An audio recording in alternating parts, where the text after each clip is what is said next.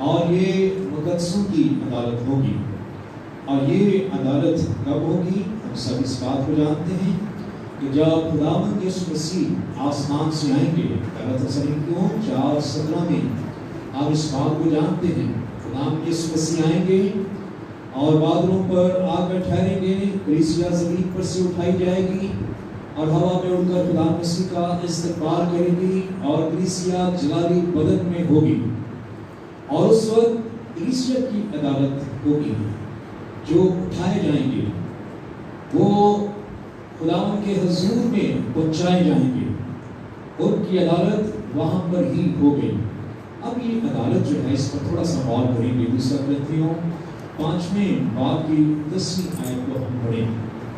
دوسرا کرنتھیوں اور اس کے 5ویں باب کی 10ویں آیت لکھا ہے کیونکہ ضرور ہے کہ مسیح کے تخت عدالت کے سامنے جا کر ہم سب کا حال ظاہر کیا جائے.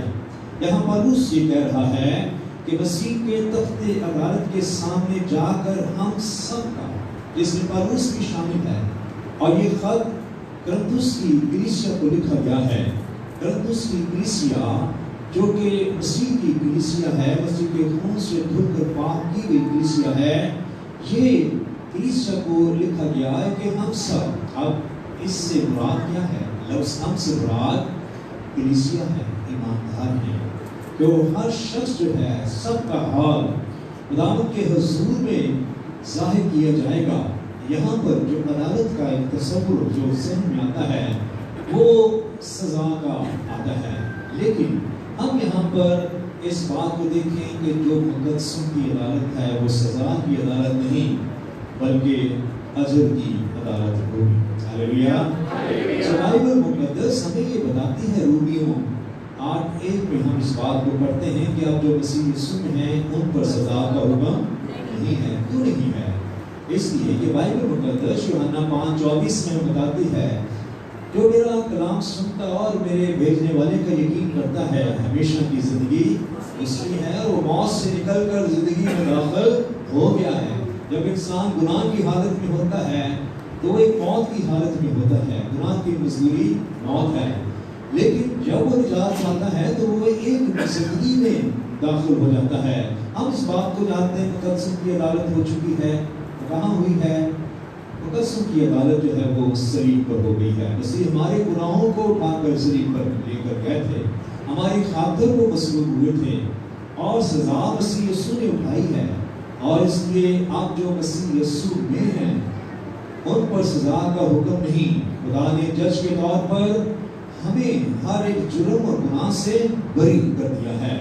اس لیے ہم پاک راست باز ٹھہرائے گئے ہیں. اس لیے یہ جو عدالت کا ذکر ہم یہاں پر پڑھتے ہیں یہ مقدسوں کے کاموں کے موافق عدالت ہے. اور اس کا ذکر ہم مکاشفہ 22:12 میں بھی پڑھتے ہیں. مسیح نے کہا دیکھ میں جلد آنے والا ہوں اور ہر ایک کے کام کے موافق دینے کے لیے اجر میرے پاس ہے. تو ہم اس بات کو دیکھتے ہیں مسیح آپ جو آ رہا ہے مقدسوں کو اجر دینے کے لیے آ رہا ہے. سو ہم یہاں پر اس بات کو اپنے سامنے رکھتے ہیں کہ یہ عدالت جو ہے جو مقدسوں کی عدالت ہے اس میں خدا اپنے لوگوں کو اجر بخشے گا، اجر دے گا. اور رومیوں 14:12 میں لکھا ہے بس ہم میں سے ہر ایک خدا کو اپنا حساب دے گا. یہاں پر لکھا ہے ہم سب خدا کے حضور میں حاضر ہونا ہے اور اپنا حساب ہمیں دینا ہے. اور ہم بائبل مقدس میں جب ایک تفصیل جو اشرفیوں کی تفصیل ہے مسیح نے بیان کی تھی جب اس پر غور کرتے ہیں تو ہم اس میں اس بات کو سیکھتے ہیں کہ خدا مسیح نے ذکر کیا تھا ایک شخص کا جو امیر ترین شخص تھا. وہ دوسرے ملک میں چلا گیا، بہت عرصے کے بعد واپس آیا اور اس نے اپنے نوکروں کو 10 نوکروں کو ایک ایک شکل دی تھی.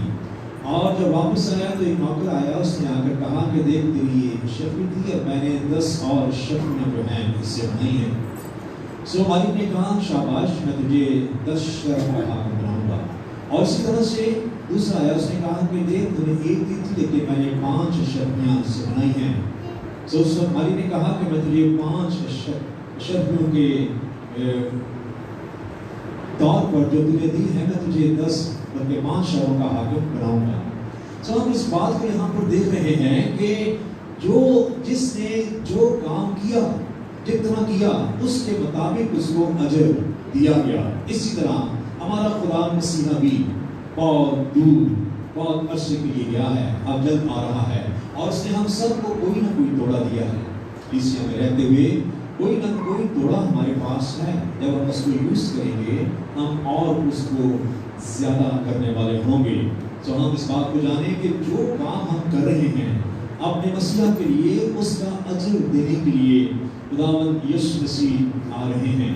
اور بائبل مقدس میں جب ہم دانیل اس کے بارے میں بات کی 3 آیت کو پڑھتے ہیں، وہاں لکھا ہے اور اہل دانش پورے فلک کی مانند چمکیں گے، جن کی کوششیں بتھیرے ثابت ہو گئے، ستاروں کی مانند عبدالآباد تک روشن ہوں گے. تو ہم اس بات کو دیکھ رہے ہیں کہ بائبل مقدس بتا رہی ہے کہ اہل دانش نور فلک کی مانند چمکیں گے. کیوں؟ لکھا ہے جن کی کوشش سے، جنہوں نے کوشش کی ہے، جنہوں نے محنت کی ہے، کسی شخص پر اس کے لیے دعائیں کی ہیں، اس کے لیے روزہ رکھا ہے، اس تک وہ پہنچے ہیں اور ان کو مسیح کے لیے جیتا ہے، آسمان کی بادشاہی کے لیے تیار کیا ہے. جن کی کوشش سے جو گنہگار تھے آج وہ صادق کے راست باز بن گئے ہیں، وہ آسمان پر ستاروں کی مانند چمکیں. ہاللویا. تھیوس کے دوسرے باب کی 9ویں آیت میں لکھا ہے جو چیزیں نہ آنکھوں نے دیکھی نہ کانوں نے سنی نہ آدمی کے دل میں آئی وہ سب خدا نے اپنی محبت رکھنے والوں کے لیے تیار کیا. ہاللویا. ہم اس بات کو دیکھیں جو باتیں نہ اپنے کانوں سے سنی ہے نہ آنکھوں سے دیکھی ہیں وہ خدا نے ہمارے لیے تیار کی ہے. ہاللویا. اگر ہم مکاشفہ میں دیکھیں تو ہم جان سکتے ہیں، ہم ان ساری باتوں کے بارے میں نہیں لیکن کچھ باتوں کے بارے میں جان سکتے ہیں جو خداوند نے ہمارے لیے جو برکت رکھی ہے، جو اجر رکھا ہے. بائبل مقدس میں ہم اس بات کو جانتے ہیں مسیح جب آئے گا تو مقدسوں کے لیے بڑا اجر لے کر آ رہا ہے. بائبل میں ہم مختلف طرح کے تاج انعام کے بارے میں پڑھتے ہیں. آئیے ہم بائبل مقدس میں دیکھیں گے. یعقوب اس کا پہلا باب اس کی 12ویں ہے. لکھا ہے مبارک وہ شخص ہے جو آزمائش کی برداشت کرتا ہو، کیونکہ جب مقبول ٹھہرا تو زندگی کا تاج حاصل کرے گا جس کا خداوند نے اپنی محبت رکھنے والوں سے وعدہ کیا. دوسرے نمبر پر مکاشفہ دوسرا باب 10ویں آیت میں جان دینے تک وفادار رہے تو میں تجھے زندگی کا تاج دوں گا. سو جو اپنے خدا مسیح کے ساتھ جان دینے تک وفادار ہیں، یعنی شہید ہونے تک تیار ہیں. ہم سب سے پہلا شہید استفانوس کو دیکھتے ہیں کہ اس نے ایمان کی خاطر مسیح کی خاطر اپنی جان دی ہے. سو اس طرح جب جو کوئی بھی ایمان کی خاطر شہید ہوا ہے یہ شہیدوں کا تاج ہے جو جان دینے تک وفادار تھے. یا ہم صدر مصر عبد النجور کے بارے میں جان سکتے ہیں، انہوں نے بھی اپنی جانوں کو نثار کیا، جان دینے تک وفادار رہے. سو ایسے لوگوں کے لیے یہ تاج خداوند نے رکھا ہے. دوسرے نمبر پر جلال کا تاج. پہلا پطرس 5ویں باب کی 2 سے 5 آیات میں ہم پڑھتے ہیں جب سردار غلبان ظاہر ہوگا تو تم کو جلال کا ایسا سر ملے گا جو مرجھانے کا نہیں ہے. یہ تاج جو ہے وفادار خاتموں کے لیے اور غلبانوں کے لیے ہے جو بڑی وفاداری دیانتداری سے خداوند کی خدمت کر رہے ہیں، جو صرف خداوند کے لیے کام کرتے ہیں. سو ان کے لیے یہ تاج خداوند نے رکھا ہے جو کہ کبھی مرجھانے والا سرا نہیں ہے بلکہ ہمیشہ قائم رہنے والا ہے. تیسرے نمبر پر فخر کا تاج. پہلا تسالونیکیوں 2:19 میں لکھا ہے بھلا ہماری امید اور خوشی اور فخر کا تاج کیا ہے؟ کیا وہ ہمارے خداوند یسوع مسیح کے سامنے آنے کے وقت تم ہی نہ ہو گئی؟ پالوس یہاں پر بیان کرتا ہے جب میں آسمان پر ہوں گا اور تم بھی جب آسمان پر ہوگے اور میں تمہیں آسمان پر دیکھوں گا تو تم میرے لیے خوشی اور امید کا اور فخر کا تاج ہوگی. سو ہم اس بات کو دیکھتے ہیں جن لوگوں کے لیے ہم نے محنت کی، دعائیں کی، جنہیں ہم نے کلام سنایا اور جن کو ہم نے تیار کیا، اور جب وہ آپ کے ساتھ آسمان پر ہوں گے تو آپ کے اندر کتنی خوشی اور کتنا فخر ہوگا کہ آج یہ بھی اس مقام پر ہے۔ ہاللیلویہ۔ اور اس کے بعد ہم دیکھتے ہیں راست بازی کا تاج، جو تموتھیوس 4:8 میں لکھا ہے کہ آئندہ کے لیے میرے واسطے راست بازی کا وہ تاج رکھا ہوا ہے جو عادل منصف یعنی خدا ان سب کو دے گا، اور صرف مجھے نہیں بلکہ ان سب کو دے گا جو اس کے ظہور کے آرزو مند ہے۔ تو یہ راست بازی کا تاج وہ تاج ہے جو کہ راست بازی کی زندگی گزارتے رہے ہیں، جو ایمانداری کی زندگی گزارتے رہے ہیں، جو مشکلات میں بھی، پریشانیوں میں بھی، ستائے جانے میں بھی وہ خداوند کے ساتھ قائم رہے ہیں، جنہوں نے اپنے راست بازی کے لباس کو قائم رکھا ہے، اس کو خراب نہیں ہونے دیا۔ سو یہ تاج ان کے لیے ہے جو ایک راست بازی کی زندگی گزارتے رہے ہیں۔ سو میرے عزیزو، ہم اس بات کو دیکھ رہے ہیں کہ خداوند نے ہمارے لیے بہت سے تاج رکھے ہیں، اور ہم یہاں پر اس بات کو دیکھ رہے ہیں کہ یہ مقدسوں کی عدالت ہے۔ ہاللیلویہ۔ یہ مقدسوں کے لیے اجر ہے جسے دینے کے لیے خدا مسیح آسمان سے آنے والے ہیں، اور یہ عدالت جو ہے اس وقت ہوگی جب مسیح اس زمین پر آئیں گے۔ آسمان پر جب کلیسیا ہوگی تو اس وقت بھی اجر دیا جائے گا، لیکن جب اس زمین پر آئیں گے 1000 سالہ بادشاہی شروع کی جائے گی تو اس وقت بھی مقدسوں کو اجر دیا جائے گا۔ تو دوسری عدالت جو ہے، یہ عدالت کب ہوگی؟ ہم سب سے پہلے اس بات کو جانیں کہ یہ عدالت جو ہے یہ زندوں کی عدالت ہوگی۔ ہم اس بات پر ذرا غور کریں اور جانیں کہ یہ زندوں کی عدالت کیا ہے۔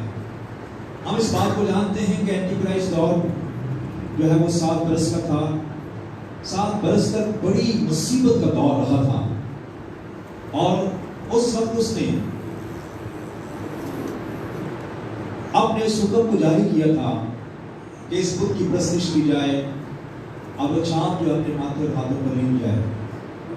سو ایسے سخت حالات میں جب اس وقت بہت سے لوگ جب بچ جائیں گے، خاص طور پر ہم بنی اسرائیل کے بارے میں جانتے ہیں کہ جب اس نے ہیکل بنائی تھی تو اس وقت بنی اسرائیل کے لوگ اس کو اپنا مسیحا مان رہے تھے، لیکن جب اس نے بت نصب کیا تو اس سے ہٹ گئے، اور اس وقت سے اینٹی کرائسٹ مخالف مسیح کا دشمن ہو گیا تھا، اور بنی اسرائیل کو وہاں سے بھاگنا پڑا، اور وہ اس دور میں جو اینٹی کرائسٹ کا دور تھے وہ مختلف جگہوں پر چھپتے رہے، اور خدا نے ان کے لیے ایک جگہ تیار کی تھی اور وہ وہاں پر محفوظ تھے۔ اور ہم اس بات کو دیکھتے ہیں کہ جب خداوند یسوع مسیح جب اس دنیا میں آئیں گے اور اس وقت لوگ جو زندہ ہوں گے، سب سے پہلے ہم بنی اسرائیل کے بارے میں دیکھتے ہیں کہ بنی اسرائیل کے لوگ جو اس وقت زندہ ہوں گے، کلام مقدس کا یہ حصہ دیکھیے گا، زکریا اور اس کا 13واں باب، زکریا 13واں باب اور اس کی 8ویں اور 9ویں آیت، زکریا 13واں باب اور اس کی 8ویں اور 9ویں آیت لکھا ہے، اور خداوند فرماتا ہے کہ سارے ملک میں 2/3 قتل کیے جائیں گے اور مریں گے، لیکن 1/3 بچ رہیں گے، اور میں اس 1/3 کو آگ میں ڈال کر چاندی کی طرح صاف کروں گا اور سونے کی طرح کہوں گا، وہ مجھ سے دعا کریں گے اور میں ان کی سنوں گا، اور میں کہوں گا یہ میرے لوگ ہیں، اور وہ کہیں گے خداوند ہی ہمارا خدا ہے۔ ہاللیلویہ۔ یہ کون لوگ ہیں؟ یہ بنی اسرائیل کی قوم ہے جو اینٹی کرائسٹ کے دور میں اس وقت ہوگی، اور جو کہ اس بت کو سجدہ نہیں کریں گے، جو کہ اس کی چھاپ اپنے پر نہیں لیں گے، اور یہ اس سے بھاگے گی، اور ان کی پناہ کی جگہ جو ہے خدا نے تیار کی ہوگی۔ اور جب مسیح آئے گا اور اینٹی کرائسٹ مخالف مسیح کی فوجوں پر یہ فتح حاصل کرے گا، اور یروشلم جو فوجوں سے گھرا ہوا ہوگا،